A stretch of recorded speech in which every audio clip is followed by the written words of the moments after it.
same person. Because we find that times are changing, and as times change, the environment keeps changing, and this environment creates different opportunities for different organizations. So the company that was biggest 20 years ago is no longer even probably relevant in the area of business it was in, because other companies have come up with more new ideas, more current ideas, and on the basis of these new ideas, they've been able to propel themselves into large, dominant companies in those areas. And therefore, in terms of the future, if you talk about the largest company in the next 10 years, or in the next 20 years, chances are that that company does not exist today. And that company is going to be created out of the ideas that are being generated, that are relevant to the environment that we are in today. And the same thing that we observe internationally. So Facebook, for example, didn't exist 10, 15 years ago. It was still an idea. Google was also not a significant player in any proportion 15 years ago, or 20 years ago. And therefore, the big names, the big companies, the people who make a difference in the next 10, 15 years don't exist today. And the beauty of it, and especially why it's fantastic to be a young person in today's world, is that the ideas that have created these big companies that have come from the West mainly, in the future can really come from anywhere. So it doesn't mean, there's nothing that stops a young person in Kenya today from being the person who creates the next Google or the next Facebook. Because all these people are educated on the same platform, they're competing on the same platform, they are all accessing information internationally at the same speed, and therefore should be able to be part of the driving force of the changes and the growth that's going to be in the next 10, 20 years. And the other thing that is even more exciting for me is that entrepreneurship opportunities come out of the identified problems that the environment is facing. So when you find yourself in a developing country like Kenya, it means that there are a lot of problems.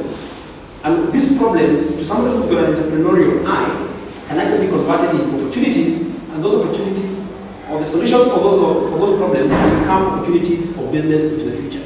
So if you actually list out, our 100 or our top 50 problems, you might find that there's actually an opportunity that is in there that can be converted into a business opportunity, that will be converted into generating wealth, that will be converted into creating employment for people. And for me, this is the challenge and the exciting part of being young in a country like Kenya today, which has many problems and very many young, brilliant people who can be able to convert these problems into solutions, and those solutions into fantastic business opportunities into the future. So tying back to what you said earlier, the young people are really the ones who are going to solve these problems in the direction of making Kenya what we want it to be in the year 2030, or by the year 2030. So it's exciting for me every time I talk to young people to sort of share with them and encourage them that really the future is in their hands. They're the ones who will come up with all these fantastic ideas that we need to solve problems in the next 20, 30 years. And better still, they are equipped with a unique set of skills that much older entrepreneurs or much older people will not understand. So you find even young children today are able to navigate around a cell phone in a way that much older people cannot. They understand the menus, they understand the logic. Any child who is 5 years old will find a game in his phone much faster than somebody of my age would, because that's what they're interested in and they understand the logic. So this logic is going to be the platform for the future, and these guys have that already wired into them, and they already have the education, and therefore the opportunities for them are much more exciting.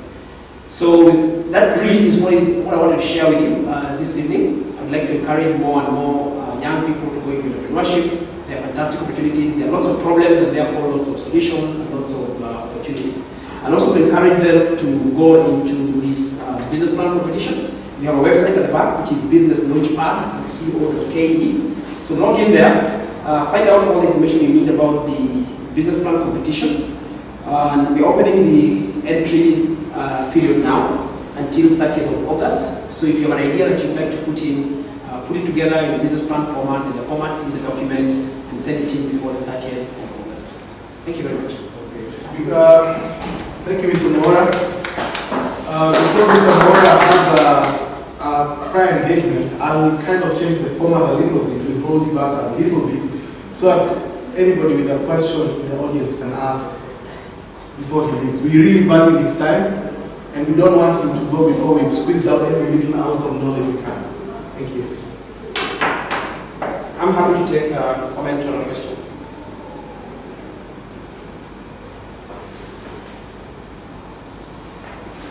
Sorry, I have a question. Usually people have issues, most entrepreneurs have issues with financing. You kind of expanded from the 10 program in competition, and you also agent those who the way the business plan competition works and the way NEBIS as an organization works, on the one hand, we know that financing is really a small part of the problem. People with big ideas and good ideas that are going to make money, there's a lot of money chasing them. What you find is that a lot of times the ideas have not been polished enough to be able to be visible to the people who are looking for those opportunities. So NEBIS as an organization then supports the entrepreneur to be able to polish and spruce up the business idea, to be able to polish the business plan and make it what we call a bankable business plan.